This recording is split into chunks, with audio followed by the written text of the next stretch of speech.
Oh, it is? Oh. Yeah, look at this. Revenues. Keep doing this.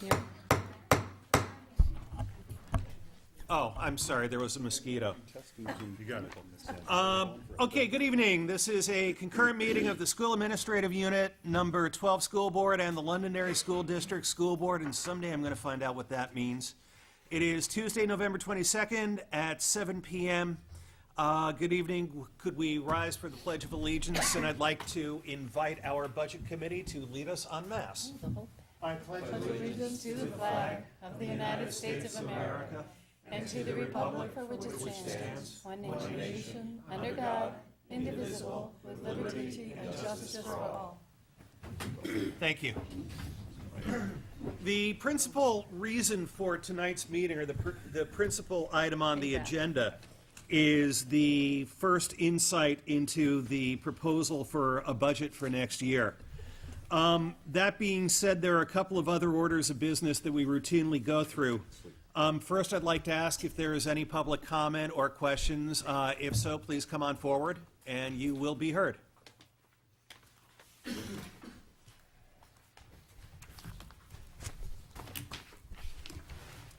Good evening. Could I have your name, please, and residence? Mackenzie Douglas, 6 Overlook Ave. Okay. I'd just like to preface this before I begin. I was a senior last year. I'm now currently a freshman at St. Anselm's College in Manchester, and I'm enrolled as a politics major in the honors program. About 2 weeks ago, on November 9th, my teacher proposed to us, because we were doing a unit on public service, that we contact a group or a single person that represents us, and she suggested to do a congressman, but there was an incentive. If we received a response, it would benefit our grade at the end of the semester.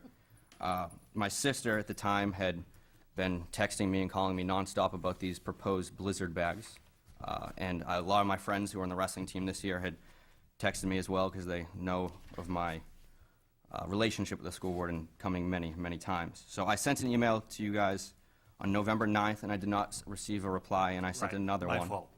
I sent another one, I believe, Sunday. About 2 days ago, yeah. Yes, and I'm here tonight just to kind of just ask my questions and kind of give my sister what she kind of wants. So Okay, before you go on, just let me say that the responsibility for answering or not is me, so I let that one go by.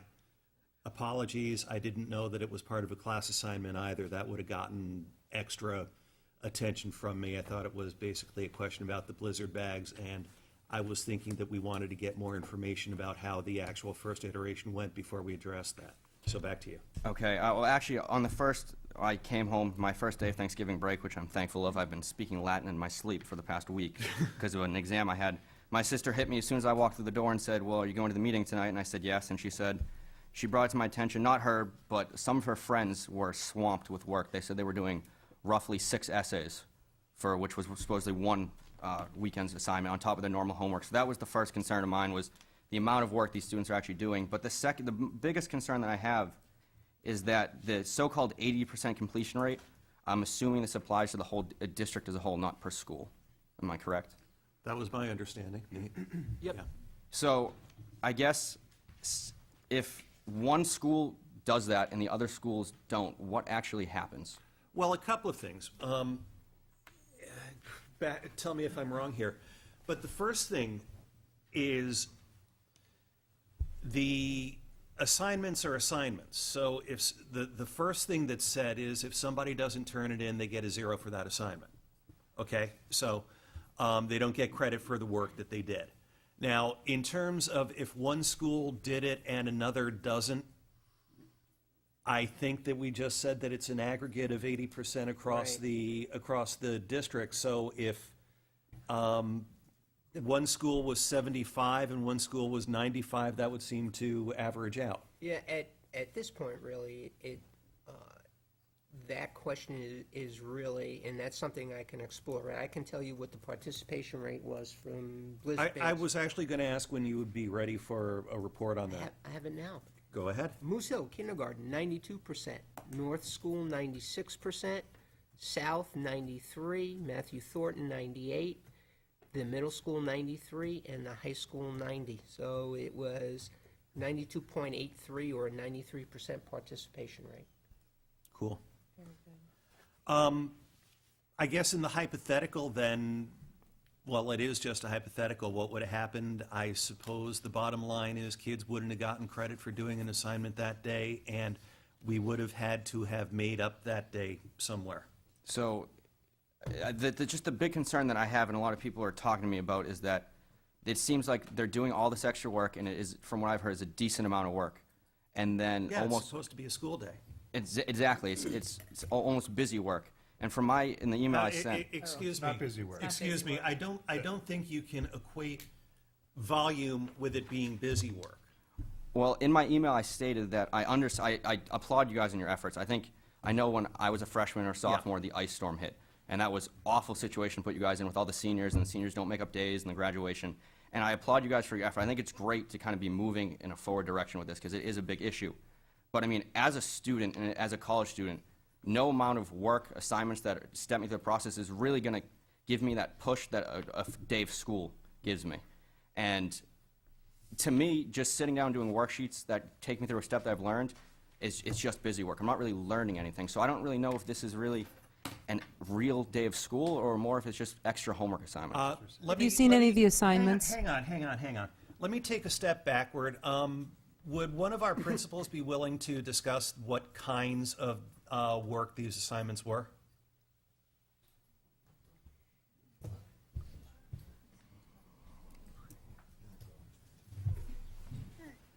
Thank you, Jay. Thank you, Carol. Absolutely. At the high school, they took various forms. I was talking to Andy Corey, Andy Susi.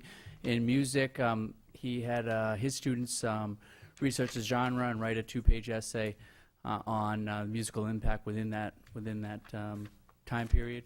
In English, they had some had time rights, some had readings, continuation of discussions. Mathematics, they had certain units that they were covered, where they covered throughout the week, and the focus would be a continuation of their work. So in a lot of different forums, they teachers, I thought, designed meaningful work and lessons, foreign language, exploration of vocabulary and grammar assignments. So I didn't view it as busy work at all. The curriculum coordinators and I reviewed the lessons, the assignments that were given, and thought there was great merit and value in them. Jay, how much time did the various groups put into putting these assignments together? During the full-day workshop, they completed them. They met at grade level and by department when they were designing them. So Hours-wise, do you think? our teachers, at least 7 to 8 hours. 8 hours of how many Preparation, yeah. people? A staff close to 160 professionals. So 800 staff hours, somewhere along there to do some busy work, Mr. McKenzie? If you want to call it that, you can call it that. Oh, that was called you, it that. what you called it. Okay, I'll guys. call What it I'm that, trying to okay? say is, to me, homework assignments and just doing worksheets from That's not what it was. but I understand that's not what it's supposed to be. But Have you seen what they were? I talked to, when my sister got the Blizzard bag, I called her and I was just like, I don't know what's going on. I hadn't received a response yet, and I've been writing a 10-page paper, so I couldn't help her at all. I just said, Taylor, it has to wait. I have my own work that I need to take care of right now. And I called her, and she said, it's homework assignments, just kind of work. And I don't think that's my concern isn't the work.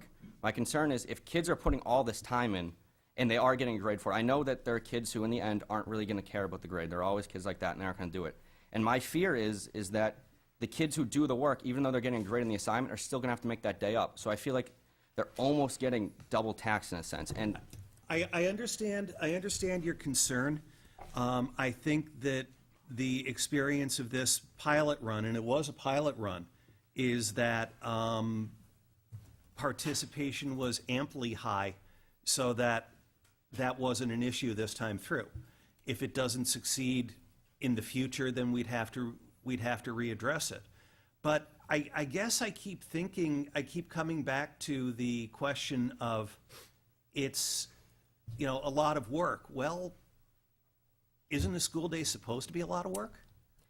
I think a school day is supposed to be a lot of work, but almost in a different sense. We're supposed to be sitting there, especially in college, because college is completely different from high school, and it's a different experience that I was not expecting. But we're supposed to be learning and experiencing, and we're supposed to be being taught something. And I personally feel, and I know other people feel the same way, that doing worksheets and writing essays isn't really learning something, it's practicing. And I think that you're taking away a day of school and replacing with work, which is what homework is for. That I feel that I understand the reason behind it, that you're trying to get rid of that extra day because there is going to be times where, like the ice storm, you have a week and a half off of school, and that really puts pressure on you guys. But I feel that a full day of school is still better than these blizzard bags. You know, I guess well, no, this shouldn't be me talking back and forth. Nancy, you had something? Yeah, my question, I've got a couple of them, and thank you for coming this evening. Have you had an opportunity to watch any of the ongoing discussions that we've had since last March about this issue? I remember bringing it up last year when I was a senior. Well, I've been here since March, excuse me for interrupting you, and I haven't seen you. So my question is, have you had an opportunity to watch any of our taped meetings where we have had hours and hours and hours of discussion of this very issue? As I was saying, as a senior last year, it was brought up in my law class, this exact issue, and it sparked my attention, and at the end of the year, I kind of let it glaze over, so I didn't come to the meetings, and I did watch a couple online, and I thought it was very interesting, and I was just like, it doesn't really affect me, and I was going to let the issue pass. I thought, you know what, let's see what happens. It's no big deal, and then my sister texted me, called me, wouldn't stop calling me, and she just asked me if I would write an email because it was a project, and I don't know, I guess she doesn't really understand it. She has worries, and her friends have worries, so.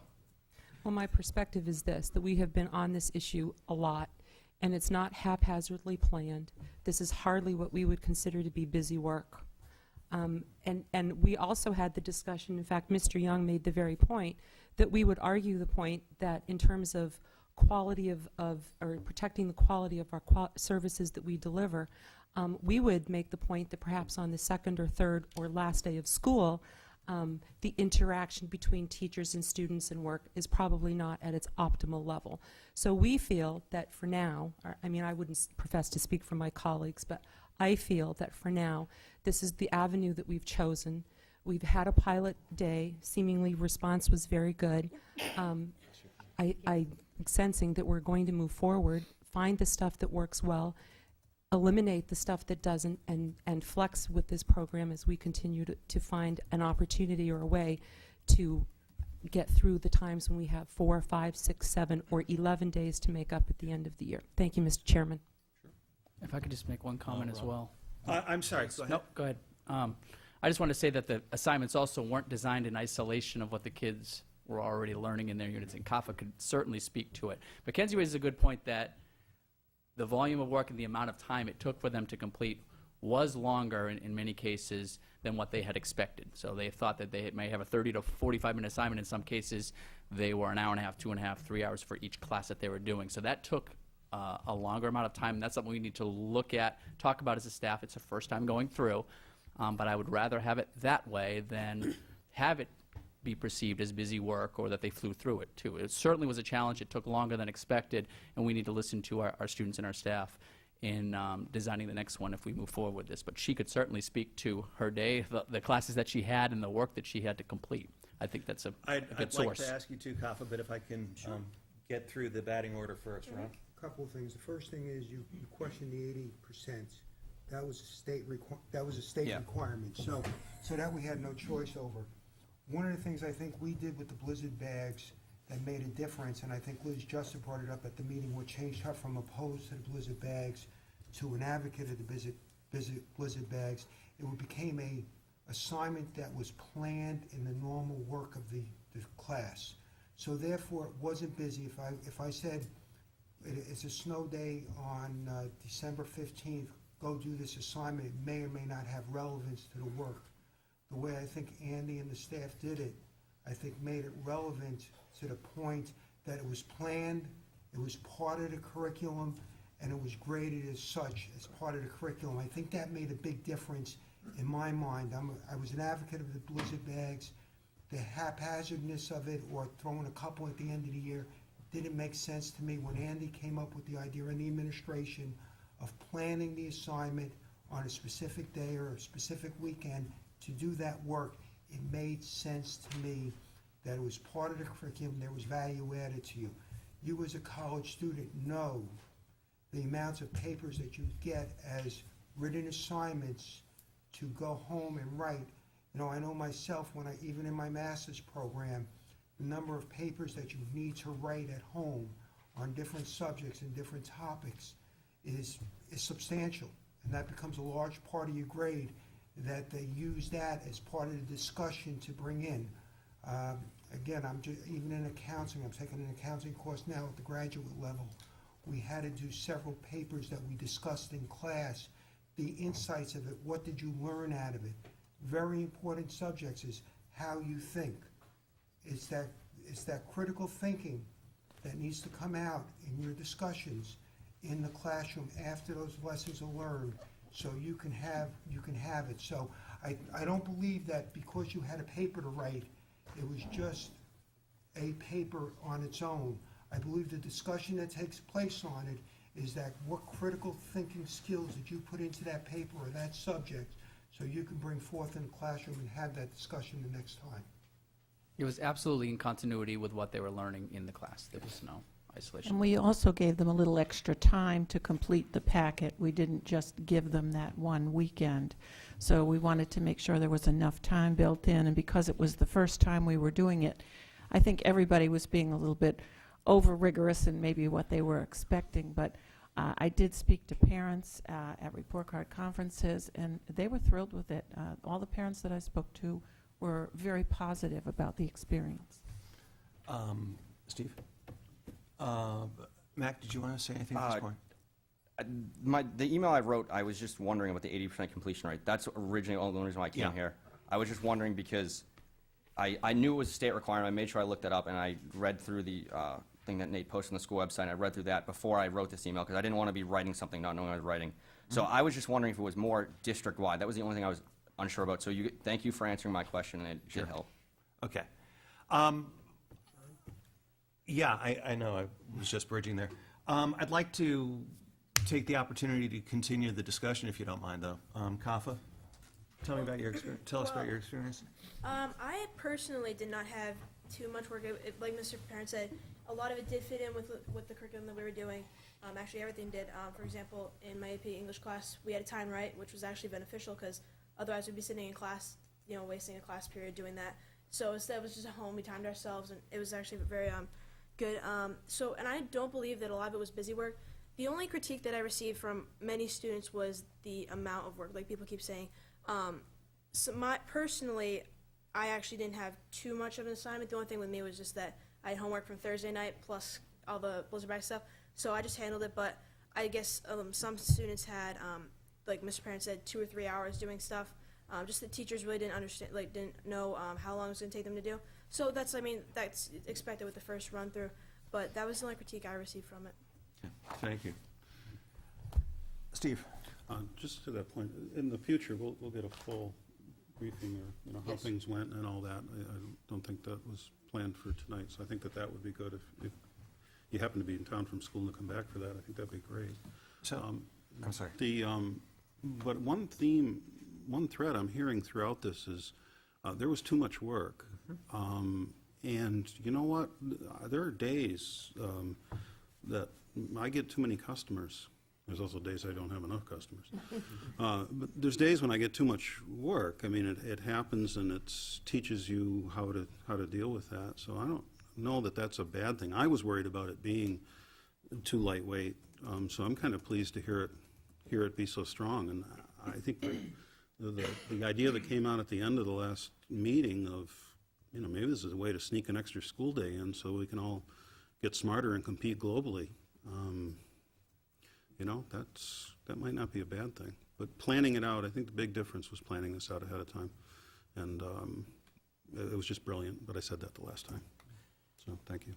Exactly. One thing I'd like to add there is that there is and I'm not trying to put words in your mouth, and I'm not saying you're advocating one position or another, but it's interesting that there is a dynamic among a number of people, myself included, looking for ways to cram more learning and more teaching opportunities and more contact time and more competitive foundation, competitive skills into the school cycle that we have. And I guess if we're talking about a quantum of work that is too much for a particular weekend, again, growing pains. This was the first time through this. It's something that I'm sure will be addressed in faculty meetings and administrative meetings over the coming weeks. But at the same time, I think the overall goal is that we need to get more teaching and more learning into the schools and not less of it. And maybe, as Steve said, this is a step in that direction too. So we'll see if that works. To add to that, Nate, your number was 92% overall, district-wide? Yep. So, we hear that from a sampling, mind you, small, on scientific sampling, that there was too much work. But our numbers show that the work was completed. So normally you would see numbers that show a lower percentage completion rate if the work was too much. So I think you have a lot of complaining because they're expecting to do an hour's worth of work and go out and play. Let's say, as an example, where they actually had to do real work that was put together and timed up accordingly with the structure of the classroom in mind. So looking at that, one can argue that potentially we were right on. Now, what we do with that information and how we move forward with it is something else, but for a stab at it, I'm getting a rough sampling of a couple of people telling me there's too much work. But I see a high percentage completion. On that subject, I'd like to add, first off, if my own personal experience of it with one student in the middle school and one in the high school is any indication, I bet a lot of parents were hearing about how it was too much work. I heard the same thing. So, yeah, right. So I think there are two groups we need to thank here. One is the students who persevered and got the work done, and the other is the parents who made them. So thank you very much for making this a success, and hopefully it will be something that will allow us to have reasonable length summer vacations and maybe a bit more learning going on in the future.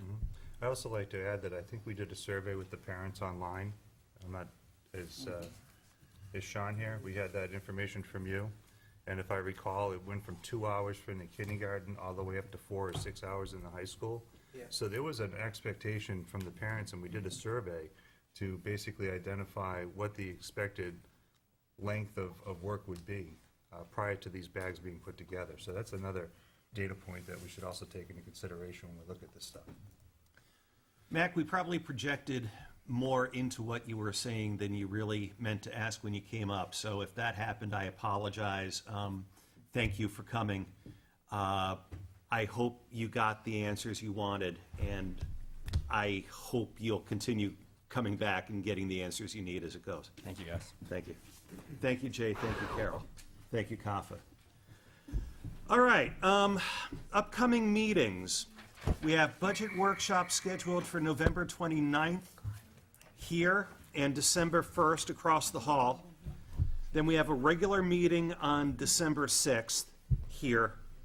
Budget workshop on December 8th here.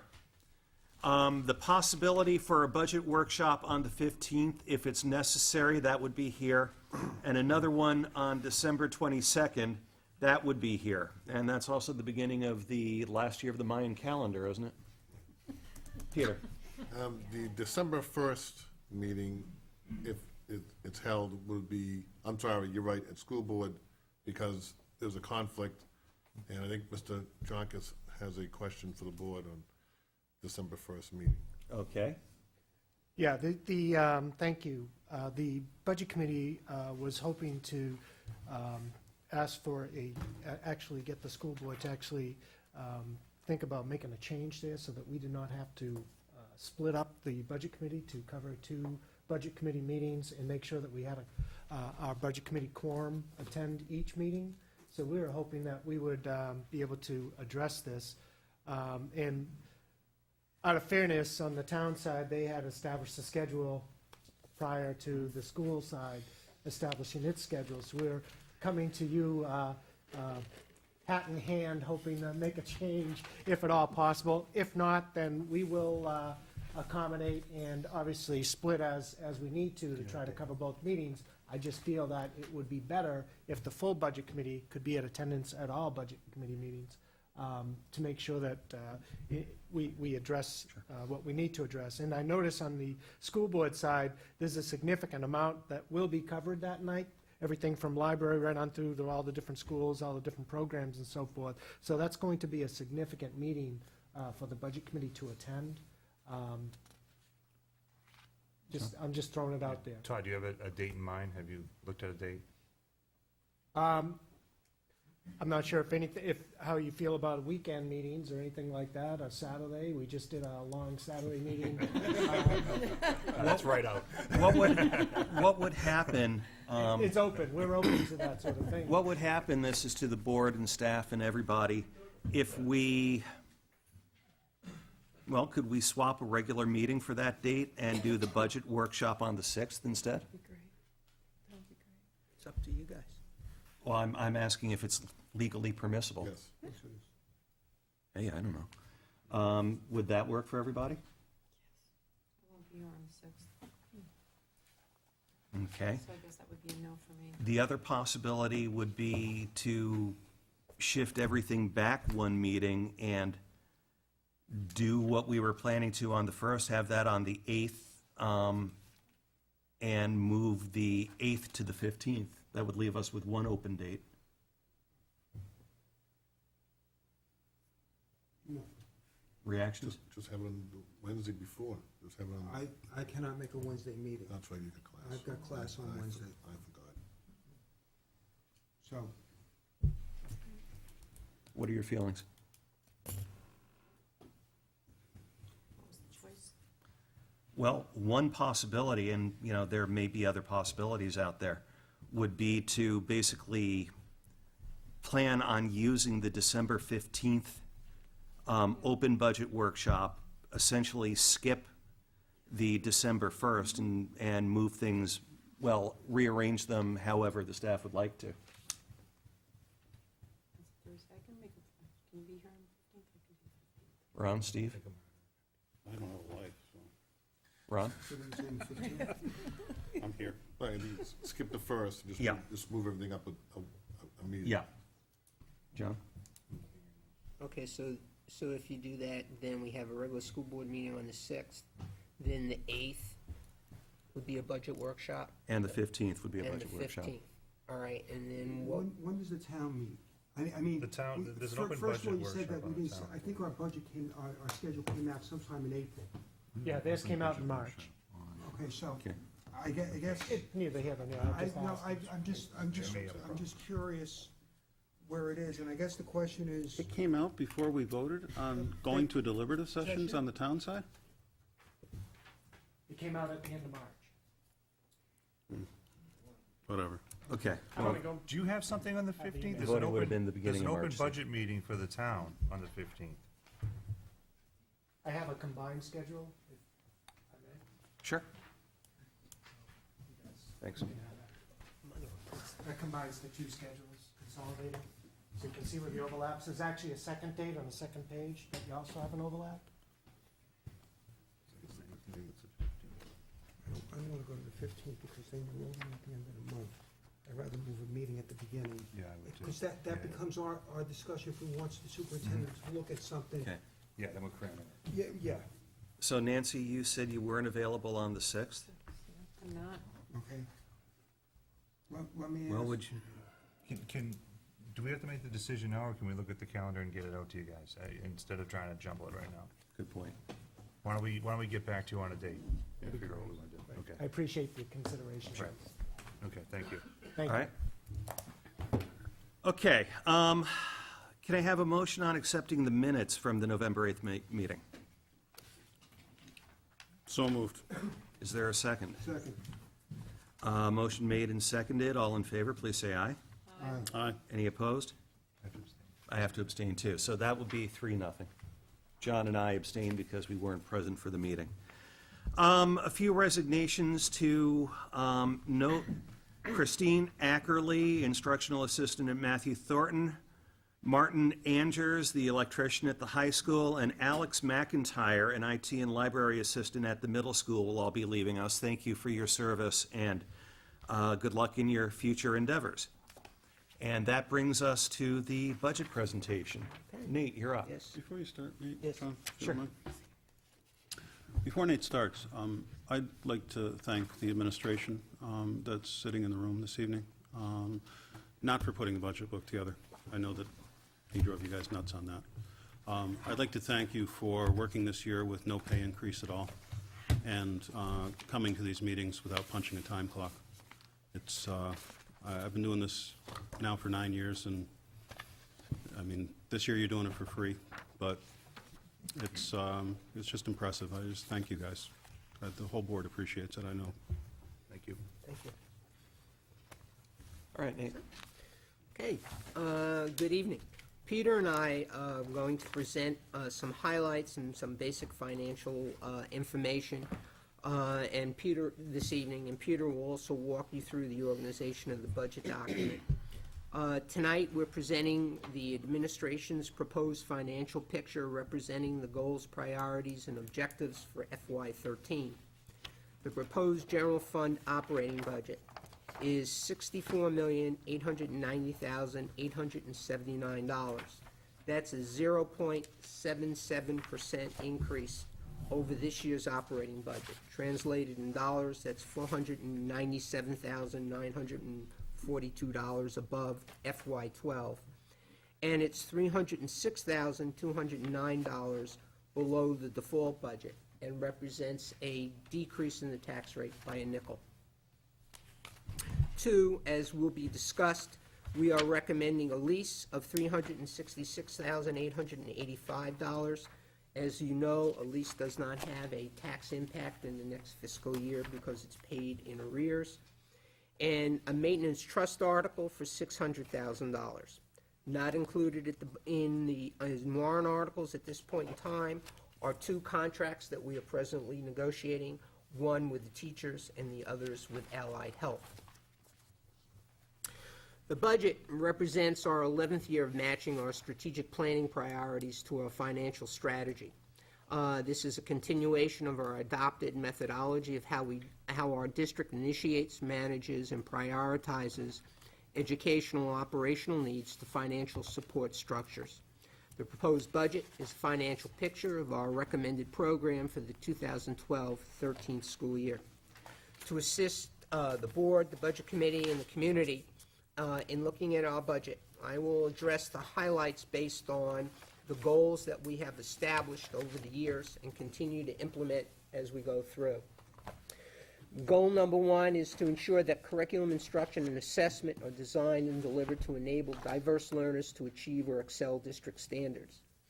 To that effect, within the confines of our budget, we have continued to implement professional learning communities, continue to support the elementary math program, the phonemic awareness program, continuation of the DIBELS assessment in basic early literacy skills, IO assessments, our elementary science program, and refinement of curriculum maps at all levels.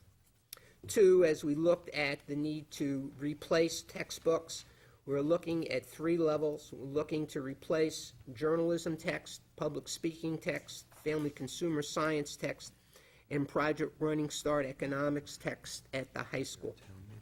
At the middle school, continuation of Spectrum workbooks, vocabulary practice books, nonfiction class sets, Reader's Journey consumable text, and the AMP books for intervention in reading. And those are at grades 7 and 8, and our grammar workbooks. At the elementary level, continuing purchase of consumable workbooks in math, our reading program consumables, grammar and writing practice workbooks, spelling practice workbooks, and handwriting consumables. Our budget will also allow us the continued implementation of career pathways and advanced courses. This year and for next year, we will be offering 18 honors courses. This year, enrollment of 844 students. We are offering 10 advanced placement courses, presently with an enrollment of 431 students. Our Project Running Start, 14 courses with an enrollment of 250 students eligible for college credit. And since its inception in 2001-2002, 1,543 students have participated, or student participation. in their project running start. Those courses include some of the following: accounting, anatomy and physiology, AP computer science, biotech, C++, calculus, college physics, computer maintenance, digital electronics, integrated math, introduction to engineering design, practicing the art of teaching, principles of marketing, and visual basic networking. Also, a continuation of our core reading program, the accelerated math and reading programs at the middle school. Math programs allows some of our entering ninth graders to take advanced geometry in grade 9. Continued implementation of science benchmarks and thematic science kits. Our special education programs, Friends, Basic Academic Skills, as well as School to Career program and our LIFT program. Also, continued implementation of adult ed and alternative ed programs. I think it's important to note that since 2003-2004 school year, 410 students have graduated our adult ed program. 12 last year received, because of this program, an LHS 24 credit diploma. And during the course of the implementation of this, 77 students have received LHS 24 credit diplomas. The continued implementation of the New Hampshire Scholars Program, the Block Humanities Program, continued implementation of the GED program. I think it's important to note that since 2004, 824 people have passed the GED test, and we're on path to administer 200 GED tests annually. Continuation of additional alternative programs, including summer school, the after-school academies, summer enrichment programs, after-school elementary academic support programs. Continued promotion and participation of students at Manchester Institute of Technology and Alverne Vocational Center. Presently this year, we have 125 students participating, and we have 4 students participating in the Bridges program. When Jay makes his presentation, you'll notice there's an increase in the high school account due to the state, as the board knows, reducing their support for vocational and vocational tuition and transportation, and that's something that we'll be picking up. Continued implementation of the college articulation agreements. We have 22 as of this date. I think it's important to note that last year, our students garnered over a 4-year, will have garnered over a 4-year college career, $1,002,000 in scholarships. Since in the last 3 years, the total amount of scholarship money those students will accrue going 2- and 4-year schools comes to $3,242,000. Significant amount of money. Continue with the middle school adventure program, continue our action research model, our math grouping procedures, including accelerated opportunities at the middle school, the PBIS program at the elementary schools, our in-house special education programs, including EH multidisciplinary program, pervasive mental disorder, developmental disorders, autism, Asperger's, and developmental disabilities. Continued implementation and expansion of the grade level case manager model, a 3-tier reading program, funding of special ed tuition and transportation for out-of-district placements, DI programs, our special curriculum programs at the elementary and middle school level, replacing equipment for music and band programs, uniform replacement for athletics, and equipment replacement for athletics as well as music. Maintain funding for athletic programs and absorb increased rates for game officials and absorb town ambulance and EMT costs. Continued utilization of students to build computers, and continued utilization of thin clients to reduce computer replacement costs. In addition, provide appropriate staffing levels at all schools to meet instructional and support needs by redeployment and conversion and/or the elimination of positions, and address enrollment patterns and maintain cost avoidance options in special education. I'm going to mention this probably 2 more times in my presentation. Next year's cost avoidance, because of the work that Kim and our special ed department have done in being able to develop in-house special education programs, generates a cost avoidance for next year of $6,924,423. I think it's important to note that since FY06, projecting ahead to FY13, the cost avoidance, because of the programs we developed in-house, which we believe provide as good, if not better, programs than having our students go out of district, has generated a cost avoidance of $37,876,867. And when you heard Kim give her State of the Union, you saw how she calculated those costs. Looking ahead, and also local funding for the Work Opportunities Program. Looking at the special ed staffing levels, what we're proposing are some swaps. As the board knows, we adjust assistant hours and move assistants based on student demographic trends. That's indicated here, and we're looking at moving around 18 hours of assistance time, and we'll be reallocating or swapping one special ed teacher and transferring that person to the Friends 2 program because of population changes. Due to enrollment trends and continuing implementation of administration and program reorganization, we did a thorough review of staffing and program needs again this year. Our goal was to maintain educationally viable class sizes and continue to provide program options and services at all levels.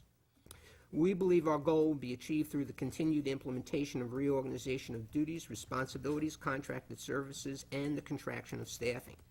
2, please note that we are recommending an additional 3 hours of special ed assistance time at North School for a specific student, and the reinstitution of the grounds position, and the final stage of the administrative reorganization at Londonderry Middle School.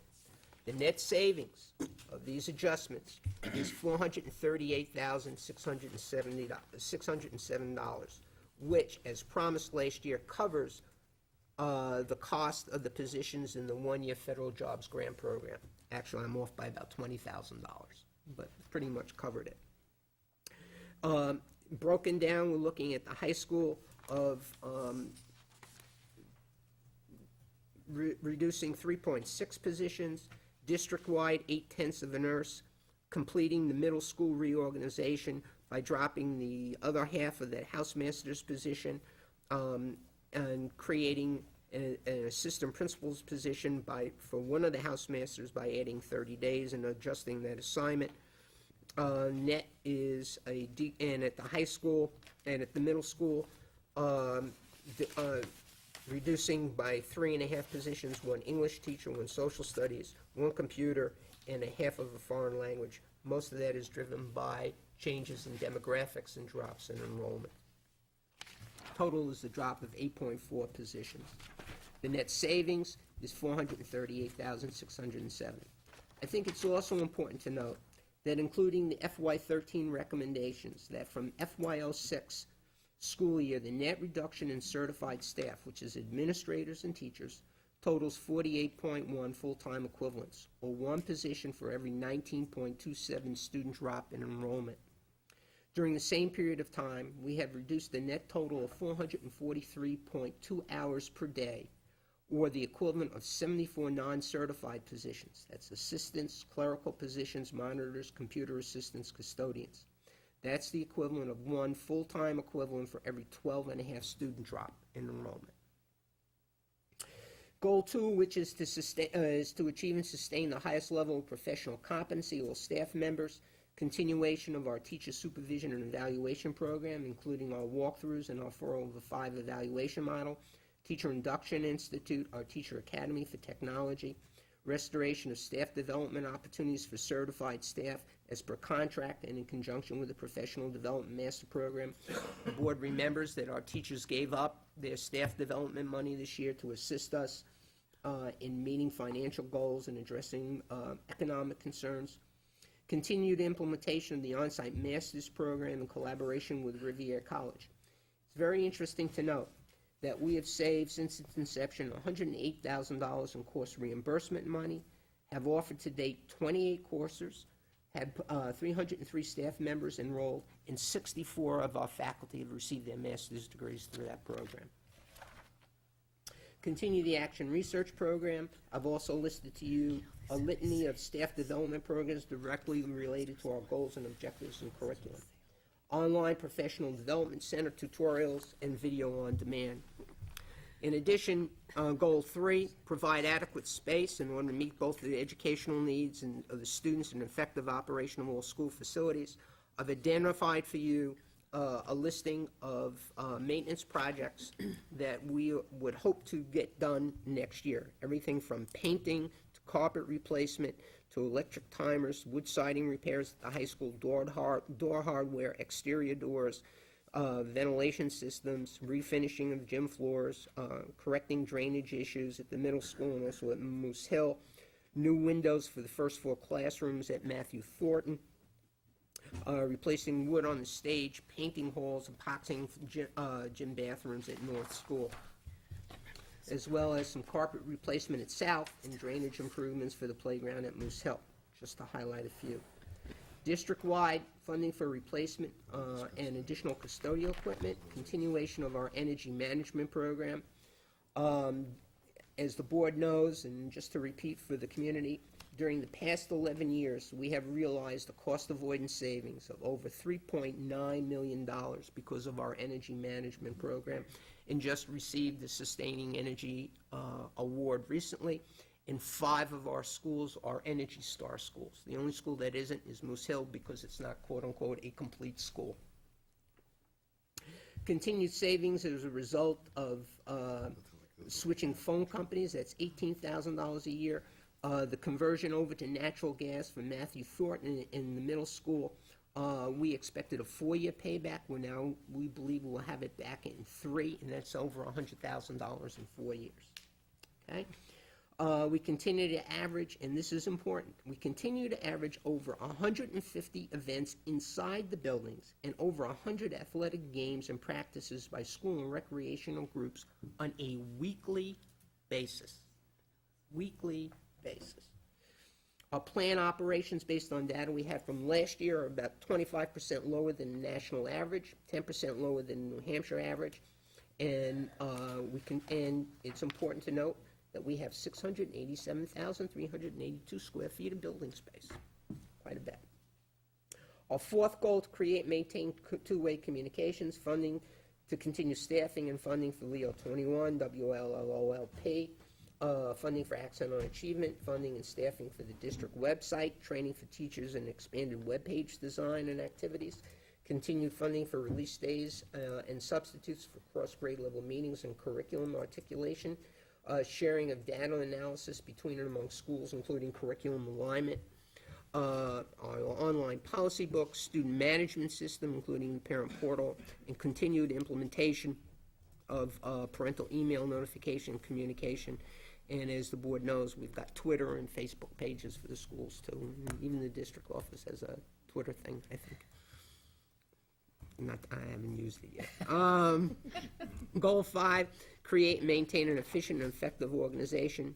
Continued funding for the human resources. Continuation of an institution of cost-saving, cost avoidance actions, including but not limited to E-rate savings of about $12,000 a year. I mentioned the energy savings. Natural gas conversion is about $25,000. Electricity supplier contract, we save about $50,000 a year on that. Energy Star rating, which I've mentioned. Textbook purchasing, since 2004, we saved $545,000 on that. The IT department cost savings annually is about $129,636,000. A grand total of about almost $773,000 over the past 4 years. Those things like E-rate, the netbooks, the thin clients, the student-built equipment, which saves us over $200 per machine, plus gives our kids an opportunity to do it. The bulk mailer, 500,000 emails since our origination. Unbelievable. Curriculum mapping, health software, assessment software, benchmark software, the student digital portfolios, utilization of the state library, overdrive audio books, for special ed and 504 students saves us about $12,000 a year. Total cost avoidance, once again, on in-house special ed programs is since 06 is $37,876,000. Hosting of More Than Words, continued deployment and purchase of hardware based on job instructional specifications. Final comments. As we develop the FY13 budget request predicated on our strategic plan, our key themes, once again, prudent progress, adjustment, reorganization, continued solidification of instruction and management initiatives, preservation of core programs and co- and extracurricular activities, continuation of cost avoidance and savings, and most of all, maintaining and supporting a high level of services to our students, parents, and community, while continuing to be mindful of the current state of the economy. The general fund operating budget, as I mentioned earlier, presented to you tonight, is $64,890,879, which is a 0.77% increase, $497,942 over the FY12 operating budget, and below the default budget by $306,209. The impact on the tax rate is a minus 5 cents. To address the ongoing economic climate, we worked diligently with the administrative staff and reduced their initial request by over $1 million. They did that with considerable thought. The total cost, savings, and avoidance efforts will benefit the taxpayers of our community in FY13 by a savings and cost avoidance of $7,867,666. That really is the equivalent of $2.36 on the tax rate, approximately, and 3 cents for every 100,000. Please note that in addition to the general fund operating budget, we're recommending a lease of $366,000 and change, and a maintenance trust article of $600,000. As I had mentioned earlier, we're in the process of negotiating with both teachers and allied health. What I've done further on is kind of itemize many of the major cost savings. In comparison, the most recent figures that we have from the state are from 2009-10 school year. Our total per pupil cost is $671 below the state average per pupil cost. It ranges from $200 below the pupil cost at the elementary level to $1,300 below the per pupil cost at middle school and $454 below per pupil cost at the high school. Lastly, and most importantly, an investor might ask, what quality am I getting for my investment? We believe the community is getting and will continue to receive an excellent return on investment. Here are some examples, just a few. 88% of the 2011 graduating class was accepted at 2- and 4-year colleges. 3.5% went to training programs, 7.2% to work, and 1.67% to the military. A dropout rate of 0.17%, the lowest dropout rate of any Class L school from 2007 to the present. 10 AP courses, 18 honors courses, 14 Running Start courses. Internship programs this year we have, I added numbers wrong, so I'll correct it. We have 78 students, including job shadows, and what's also of note is 6 of the students that participated in internship programs were hired by the companies that they did their internships in. A multitude of co- and extracurricular programs. This is an interesting number if the board remembers the report we presented. 7,135 participants in grades 1 through 12, with a grades 1 through 12 enrollment of 4,491. That's everything from sports to band to clubs to elementary programs, middle school programs, high school programs. Our articulation agreements, as I mentioned earlier, with 22 colleges, netted a net of $1,002,000 in scholarship money for over a 4-year period. Again, the total for the last 3 years was $3,242,000. Continuing high achievement results in state and national assessments, alternative programs for at-risk students, including credit recovery and extended day programs and transition programs. We believe the budget proposal for the FY13 does translate the initiatives in our strategic plan, is financially prudent, allows for continued growth in school programs, instructional strategies, and protects the investment in our schools. The proposed budget translates into action, will continue to allow us to fulfill our motto, giving wings to children's dreams, by utilizing the 21st century pillars of think, create, share, and grow.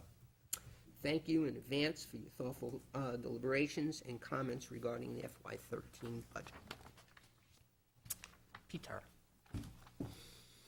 Yes, thank you. I will read my memo verbatim as the superintendent does. I like to look, You only read the highlighted areas. Yeah, really. boy, He was buzzing through it pretty quick there. okay. In my memo, I like to really just talk about the tables and charts that I have on the second and third page of mine, where we talk about the first one, the equalized valuation per pupil. Again, we're still, Londonderry is at the bottom. I think we're third from the bottom of the Derry, Manchester, and Londonderry.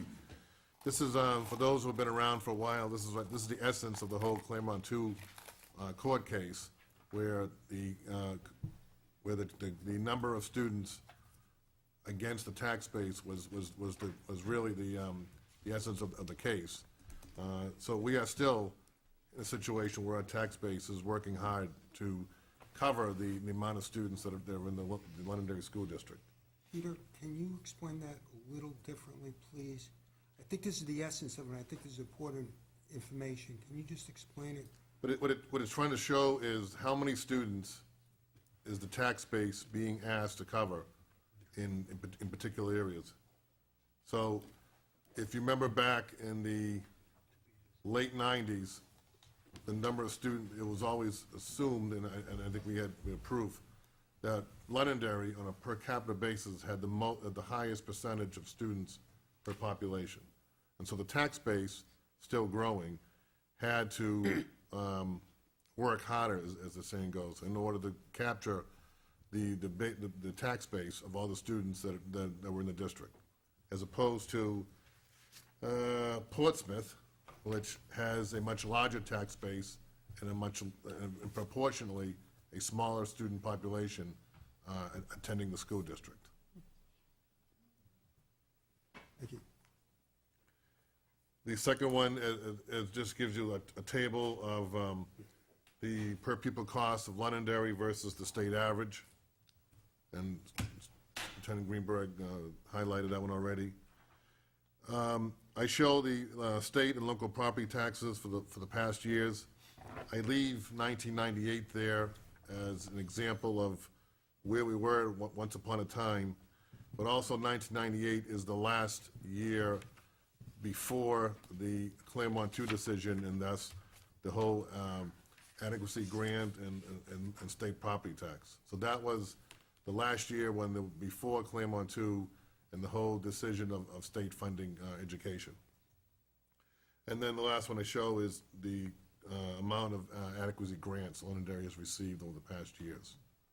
And I'll leave the rest of the memo reading when you really have to, when you need some help going to sleep.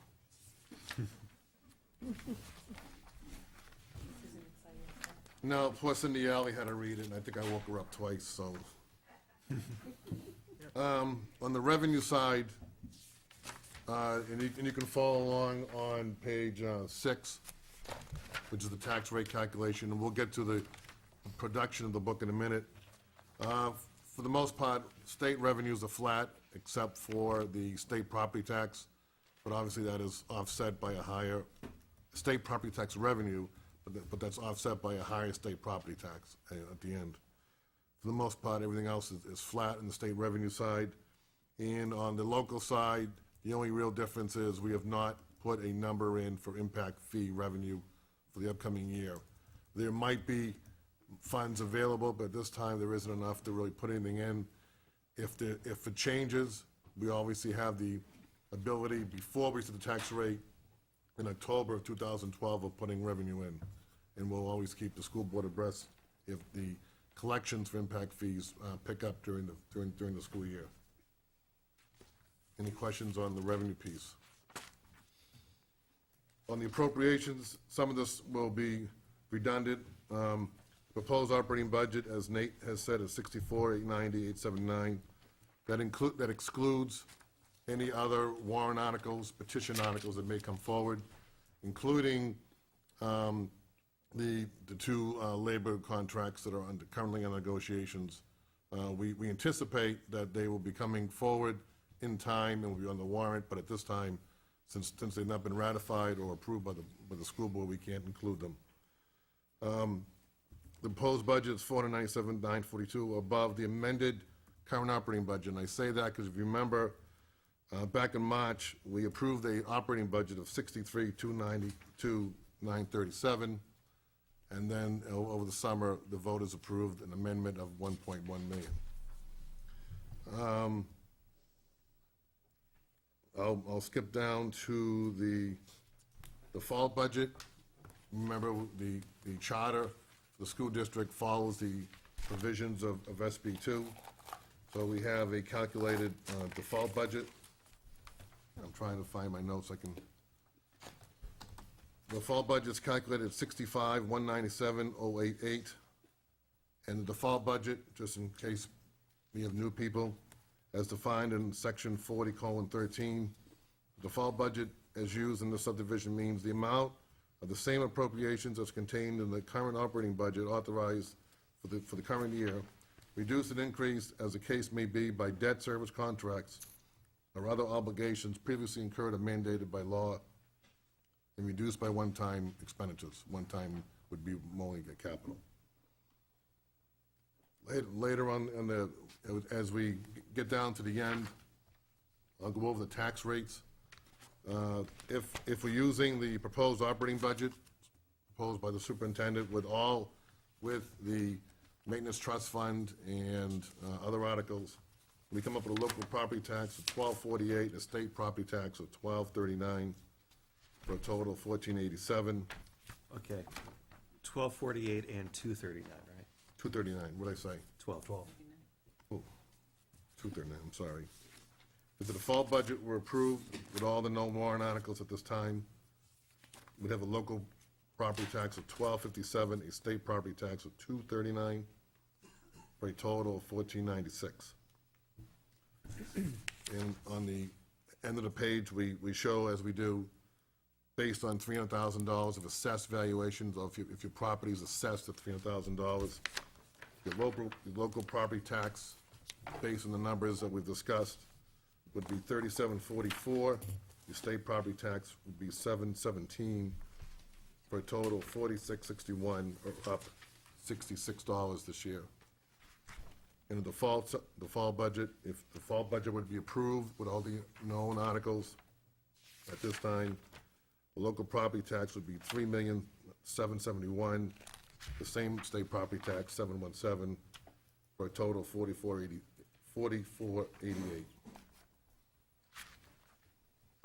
I went through quickly because you can read most of it as you go through. If you have any questions, what I'll do is just quickly walk you through the production of the book and to give you the highlights of some of what we think are the key reports that you want to focus on. Page 3 is the budget calendar, and we will have a new one in a week as we'll try to find a slot for the budget committee. Actually, before we leave tonight, Ron has a suggestion on that might work. Okay? Go ahead. All right. On page 6 begins the tax rate calculation sheet. And what we'll do is, as we go through the budget workshops, if there are numbers that have changed, either by error or an agreement, we will then make the adjustment on the tax rate calculation sheet in the following workshop. We will pass out the new numbers reflecting the change that's been agreed upon. So we'll keep you, it'll be a rolling number as to the operating budget or the article and the tax rate. On page 13, we provide the changes included and proposed in the follow-up budgets. This is a nice sheet that shows, we begin with the base of the current operating budget, and then we show how the proposed superintendent's budget and the default budget was built. You obviously starting with the current budget and showing you in major groups the increases or decreases, and then the calculation and the arrival at the calculated default budget and the superintendent's proposed budget. This gives you a way of kind of looking at it and then asking questions on why particular items went up or down. On page 22, we show the chart of operating budget by function, followed by the report by function. Function, just so everyone knows, is the who, what departments, what programs are funded at what levels. And then later on, we have the chart and reports by object. And the object is the what's being funded, supplies, equipment, training, debt, salaries, benefits. And just to be clear, object, you mean account? Object for accounting, for accountants is the account, yes. No, I'm just, to make, so anybody Yes. looking at the budget, they realize that when you say object, it's an account. Peter, on your, I'm sorry, were you done? No, that's, Peter, on page 22, your summary by function, I see benefits called out, but I don't see salaries called out. Explain how that works a little?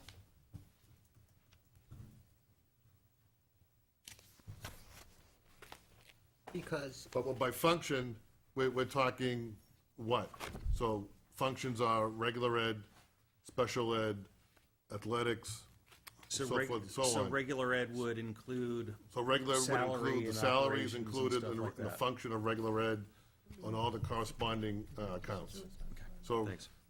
salaries, benefits, supplies, equipment, travel, all that to determine what the regular ed budget would be. Okay, thanks. The next chart, John, by object code on page 40, you now see salaries, benefits, equipment, purchase services, so forth and so on. Okay, So what you see is how much does regular ed or sped or whatever cost. The other slice is how much the salaries and benefits, so forth, total up on the operating budget. okay, thanks. On page 27, we provide what we call the standard financial report. It's functioned by summarized object code. Page 27. This is so if, when we do the first quarter, second quarter, and third quarter reports, this report should be familiar as to this is what we use when we're analyzing, discussing how the budget is during the current year. On page 40, we show the chart of expenditures for the operating budget by object and then by function. On page 47, we show a comparison report, and what this simply shows is comparing the current budget, superintendent's budget, the fall budget. You can see what lines, comparing to each other are up and down. On page 66 is the debt schedule for the district. And then starting on page 71 is the lengthy CIP report. We put the whole thing in. We think it's important that we should see what the CIP committee reported out to the planning board. And then on page 223, we begin the departmental budgets. And I'll say that to the budget committee or school board or anybody, if there's a report you would like to see it looking like this or sliced like this, we use crystal reports. So I'm sure that if there's a report that you'd like to see and we haven't got it, I'm sure we can probably get it for you. If it's not already here for you.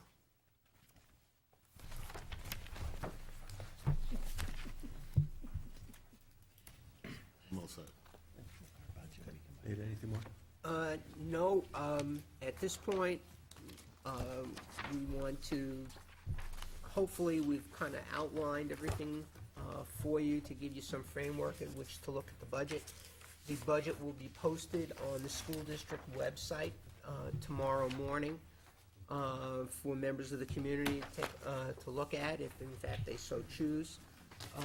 And we look forward to having discussions regarding the budget in the upcoming month, and getting input and working with the board, the budget committee, and the community in putting forward a budget at deliberative session that people feel address the needs of our students as we move forward.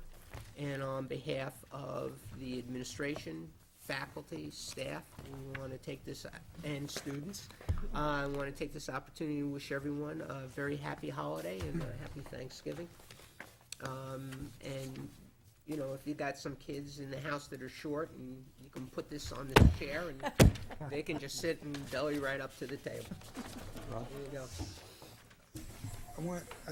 As I look through this budget again, and the superintendent's presentation and Peter's presentation, on behalf of the board, I want to thank the administration and Nate for putting this budget together. Being $300,000 under default, after coming in with a level budget last year, is a significant amount of work. And I would have loved to have been a fly on the wall in those discussions with the administration and that $1 million cut. That would have been worth its price of admission. But in all seriousness, thank you so much for what you've done here. You've given us an excellent starting point for us to do our work from. Thank you. Thank you. Todd? Yeah, just so I understand the budget, the way it was presented just for the local school tax per thousand, it'd be, what was it, 12, 40, 38, 48? It was 19 cents more than the last year, or $57 on a $300,000 home, just so people can put it in terms of their own increase, the slight increase. That's all it is, that's all we're It's- talking about, right? That's, Roughly. but that includes That includes the everything. warrant articles, right, Peter? Yes. That includes the That warrant includes all in. Yes. That's our starting point, so. Right, because From the my operating budget, perspective, you have to that's be pretty careful. good. You say operating budget, it's just the operating budget, and that's 5 cents below what the Yeah, the current rate is. operating alone, but when you're all in, it works out to be about a 19 cents per thousand increase. Yes. Overall. Yeah, here's the one thing that I just want to make sure, so everybody understands. We have, presently, there's one warrant article, that's maintenance trust for the $600,000, which obviously the board still has to discuss. But we do have 2 other articles that will be pending, that are pending. Those are the contracts with teachers and with Allied Health. All right? So, as you know, the budget really, you really look at the budget in stages. There's the general fund operating budget, which is the one that's a nickel, that reduces the tax rate by a nickel at this point. And then whatever the voters add on, as far as the warrant articles, basically become add-ons to that. Even with, this is just my opinion now, even with the addition of the maintenance trust article, it's, the percentage increase of the budget is still, I think, below cost of living, which is running high 2s, pretty close to 3. And we believe the budget allows us to maintain all our programs and services as they exist today. Allows us to continue with a number of initiatives that we've put in place. And will enable us to continue to provide quality programs and services for the students, as well as provide facilities and support for many community operations, 150 in and out. Though some of those are school, that many of those are community, and people know you're in and out of the schools. And even in times of need, most recently with our last storm, utilization of the high school as the high school gym as a shelter. So, I think good results. Yeah, and my only, from one budget committee member's perspective, my only input on that point is to point out the fact that this is actually not a bad start. It really is. It's a significant amount of effort to only have, given the history, level last year, and then only coming up this small amount for this year. From my perspective, we're starting out a lot better off than I thought we would at this point, so, thank you. Feel free to add away Yeah. time. Okay. Thank you. Well, Thank so you. we don't lose sight of the numbers, though. I mean, on just the budget alone, this is 0.77% above last year's budget. Yes. Correct. And then if the default were voted in, that would be about 1%. 1.2 some, isn't it? I guessing it. I gotta go back and, Yes. Okay, so if the default budget would be voted in, it would be 1.25%. yes. And if the superintendent got what he wanted, it would be 0.77%. Correct. And then I think Todd was doing was. And all- Todd was adding the à la carte items, which we have 4 this year. 2 we know of, but typically the school district doesn't have a lot of à la carte additions. Okay, thanks. Okay, Ron, you had an idea on a date that might work.